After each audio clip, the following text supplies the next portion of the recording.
ঈদের ছুটি কাটিয়ে রাজধানীতে ফিরছেন কর্মজীবীরা। এ কারণে বিভিন্ন জেলার টার্মিনালগুলোতে ভিড় করছে মানুষ। চাপ বেশি থাকলেও সড়ক, নৌ ও রেলপথে ভোগান্তি নেই। এবার ঈদ যাত্রায় স্বস্তিতে খুশি তারা।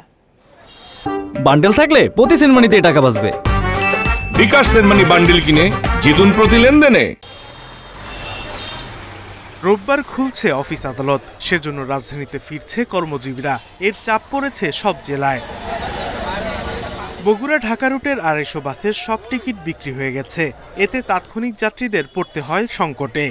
অন্যান্য ঈদে যেরকম যানজট ছিল, এবার ঈদে নির্বিঘ্নে আমরা যাতায়াত করতেছি। আমি ঈদের পরে ২-৩ বার ঢাকা আপ ডাউন করছি, রাস্তায় কোনো যানজট পাইনি। যমুনার পশ্চিম পাড়ের সিরাজগঞ্জ টাঙ্গাইল মহাসড়কেও বেড়েছে বাসের চাপ, তবে নেই যানজট ও ভোগান্তি।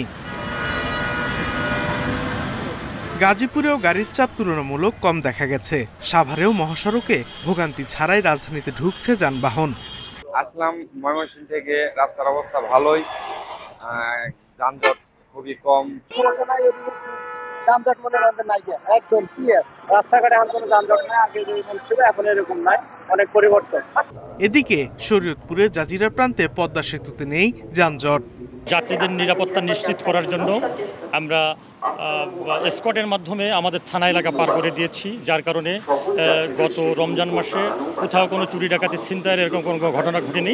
ভোগান্তি নেই দৌলতিয়া পাটুরিয়া ফেরিঘাটে।